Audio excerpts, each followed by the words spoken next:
नमः संस्कृताय मित्रों, आप सभी का संस्कृत वाणी चैनल पर स्वागत है, अभिनंदन है। और आज हमारा चलेगा समास, समास के भेद। और देखेंगे समास के भेद में थोड़ा मतभेद है कि समास कितने प्रकार के होते हैं, समास कितने प्रकार के होते हैं, और इसे हम ध्यान से देखेंगे और मतभेद हमारा दूर हो जाएगा। ठीक है, और देखते हैं कि समास के भेद देखेंगे और इसे अच्छी तरह से जान लेंगे। हाँ ठीक है, चलते हैं अपने टॉपिक की तरफ चलते हैं। तो देखेंगे समास के भेद। समास के भेद है तो नंबर 1 पर लिखा है अव्ययी भाव समास, नंबर 2 तत्पुरुष समास, नंबर 3 द्वंद्व समास, नंबर 4 बहुव्रीहि समास। अब ये जो समास हैं वो कितने प्रकार के हो रहे हैं? 4 प्रकार के हो रहे हैं। 4 भेद हो रहे हैं समास के: अव्ययी भाव, तत्पुरुष, द्वंद्व, बहुव्रीहि। तो ये देखेंगे कि इस आधार पर समास के 4 भेद हो रहे हैं। एक हमारा लघु सिद्धांत कौमुदी में समास पंचधा, एक सूत्र है समास पंचधा। कौन सा? केवल समास है, केवल समास।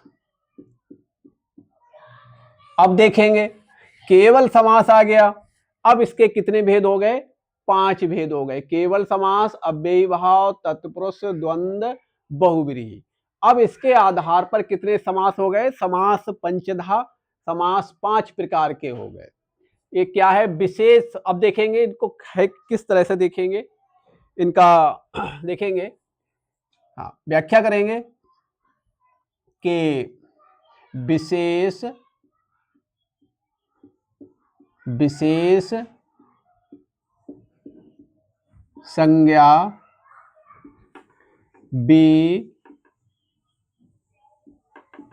विनिर्मुक्ताः,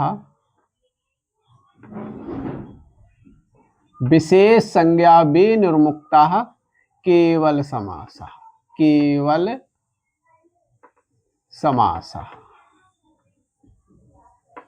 केवल समासा कह रहे हैं कि विशेष संज्ञा विनिर्मुक्ता केवल समासा। कह रहे हैं कि जिस समास का, जिस समास के कोई नाम या कोई संज्ञा से रहित है उसी को हम क्या कहेंगे? केवल समास कहेंगे। इनकी भी व्याख्या देख लेते हैं किस तरह से है। अव्ययी भाव कह रहे हैं प्रायेण, प्रायेण पूर्व पदार्थ,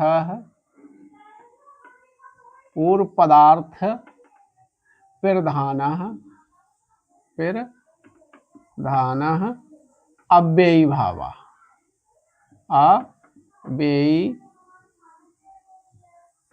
भावः।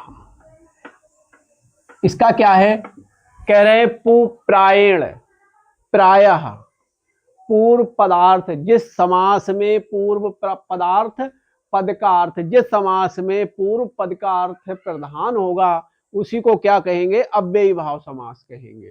फिर देखेंगे दूसरा तत्पुरुषः, तत्पुरुष समास प्रायेण, प्रायेण उत्तर पदार्थ प्रधानः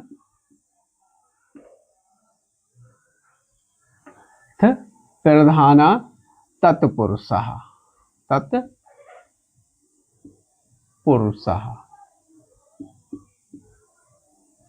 इसका देख ली, कह रहे हैं प्रायण, प्रायः जिस समास में उत्तर पद के अर्थ की प्रधानता होगी वहीं पर हमारा कौन सा समास होगा? तत्पुरुष समास होगा। इसमें देखेंगे द्वंद्व समास।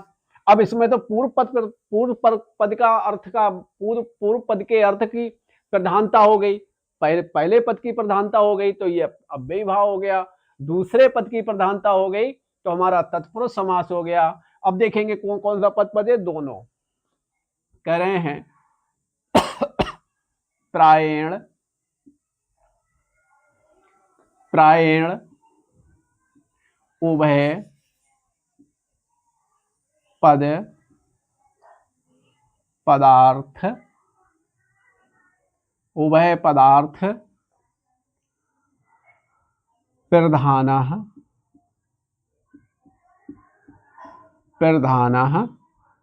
द्वंद्वः।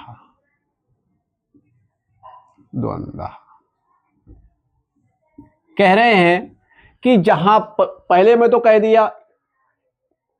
कह दिया क्या, अव्ययी भाव समास में पूर्व पद की प्रधानता होगी, तत्पुरुष में कह दिया दूसरे उत्तर पद की प्रधानता होगी। अब इसमें द्वंद्व समास में दोनों पद, उभय पद, दोनों पदों की प्रधानता होगी, वहां पर द्वंद्व समास हुआ। अब क्या बचा, अब कहेंगे अन्य पदार्थ प्रायण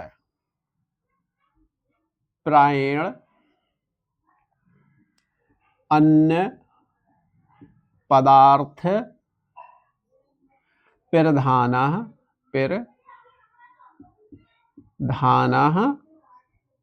बहुव्रीहि।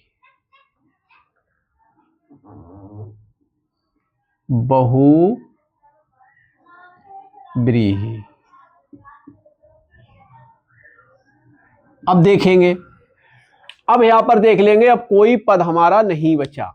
पहले तो कह दिया जिस समास कहते हैं विशेष संज्ञा बेनुर्मुक्ता केवल समासा, जिस संज्ञा की कोई विशेष नाम या कोई संज्ञा नहीं दी गई है उसी को हम क्या कहते हैं, केवल समास।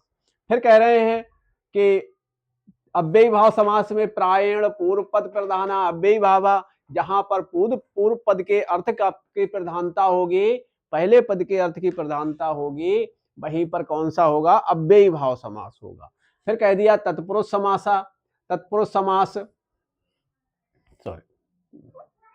तत्पुरुष समास प्रायण उत्तर पद प्रधाना तत्पुरुषा, जहां पर उत्तर पद के अर्थ की प्रधानता होगी वहां पर कौन सा, तत्पुरुष समास होगा। फिर कह दिया हमारा कि द्वंद्व समास प्रायण उभय पदार्थ प्रधानः द्वंद्वा, जहां पर दोनों पदों के अर्थ की प्रधानता होगी वहां पर कौन सा समास, द्वंद्व समास होगा।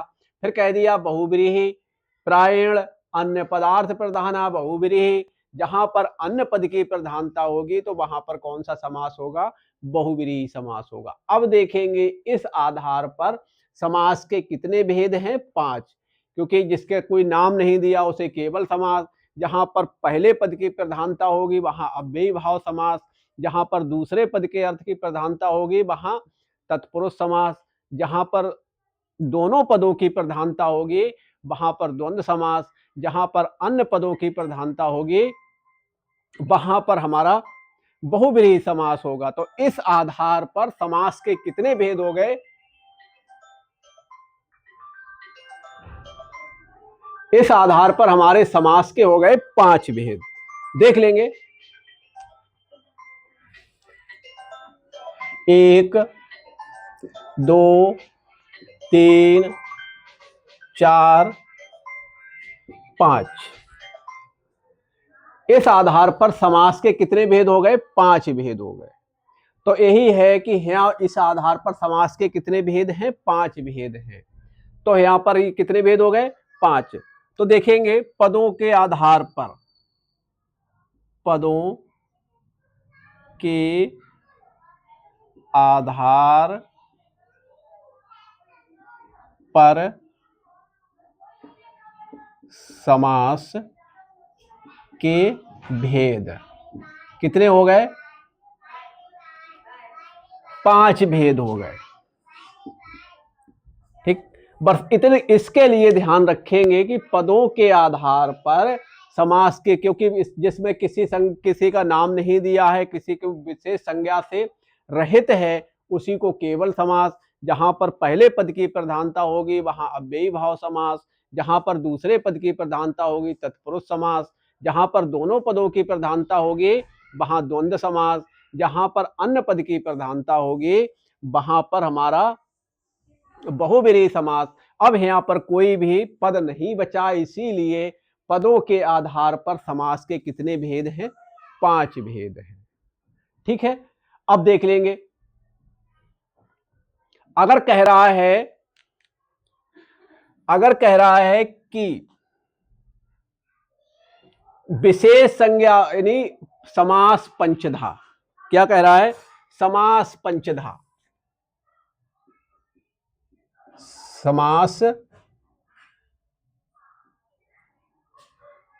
पंचधा,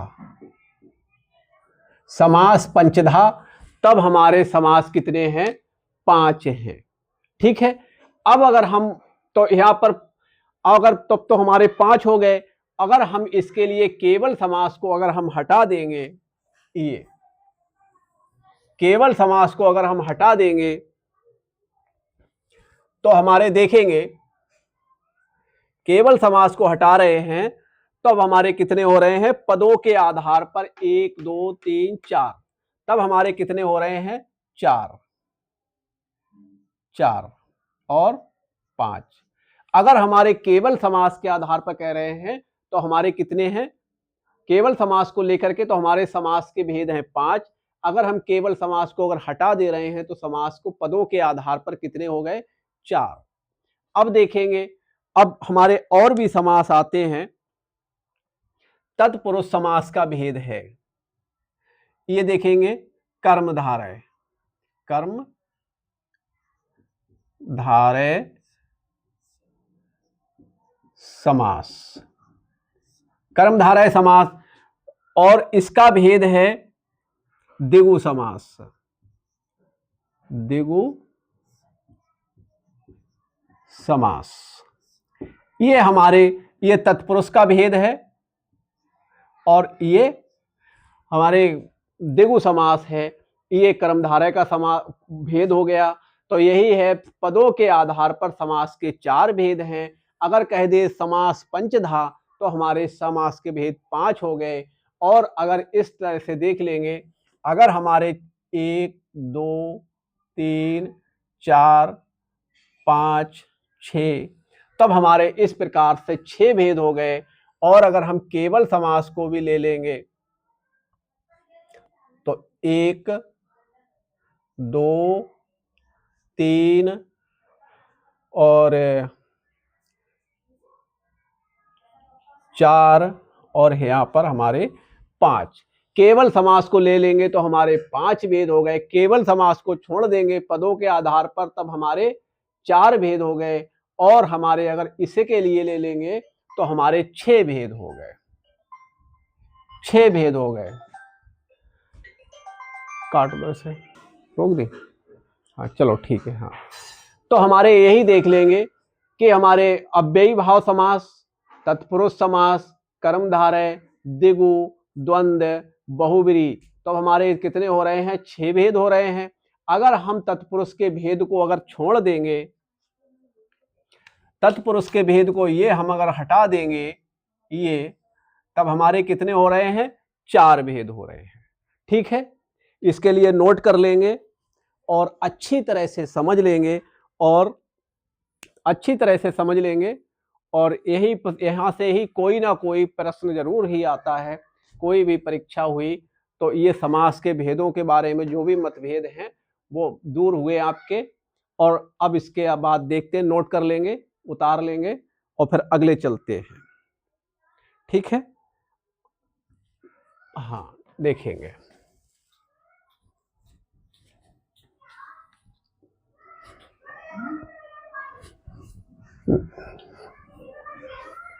अब हम लोग देखेंगे कि भेद अगर प्रश्न आता है किस प्रकार से।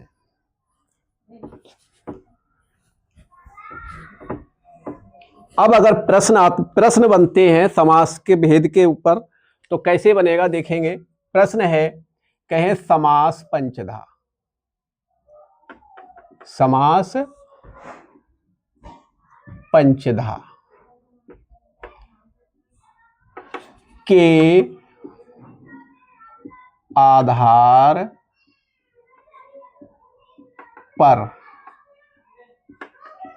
समास के भेद हैं। अगर हमारा ये इतना कह देगा ये, तब हमारे समास के भेद कितने हो जाएंगे? 5 भेद। कितने हो जाएंगे? 5 भेद। ठीक। ये अब अगर समास बनता है कि पदों के आधार पर, पदों के आधार पर समास के भेद हैं। पदों के आधार पर समास के भेद हैं। पदों के आधार पर समास के भेद हैं तो कितने करेंगे हम? 4। कितने? 4 भेद करेंगे। तो इसमें कौन से समास आ जाएंगे हमारे? अव्ययी भाव, अव्ययी भाव, तत्पुरुष,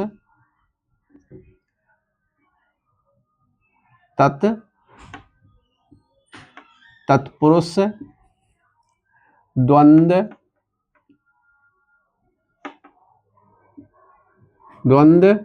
बहुव्रीहि,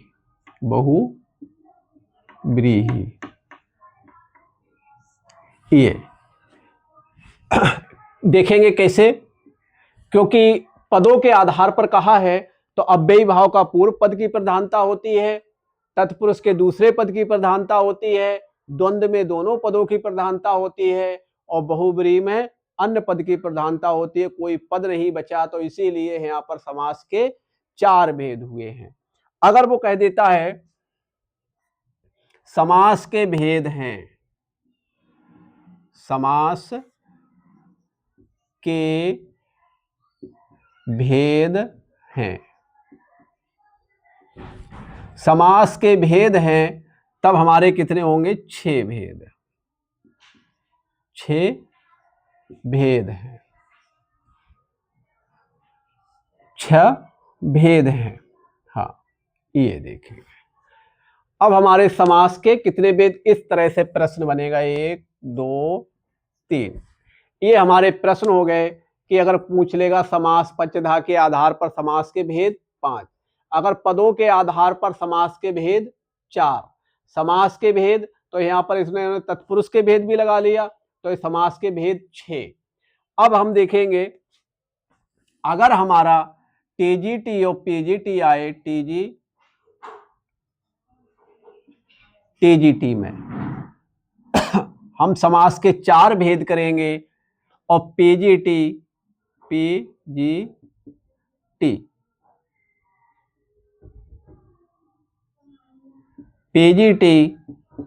तो हम समास के 5 भेद करेंगे। ठीक है, बस इतना ध्यान दे लेंगे। पीजीटी या फिर नेट, नेट, ये हमारे अगर इस तरह से आ जाएंगे तो हम ये कर देंगे। और अगर स्पष्ट हो रहा है हमारे प्रश्नों से समास पंचधा तो 5 भेद, पदों के आधार पर 4 भेद, वैसे ही पूछ लेगा कि समास के भेद हैं, तो अगर हमारे 6 आ रहे हैं तो हम 6 पर लगाएंगे। अगर देख लेंगे ये है, अगर प्रश्न आ रहा है 4 6 5 2 3, तो अगर यहां पर आ रहा है तो हम इस पर टिक करेंगे। और अगर आ रहा है 4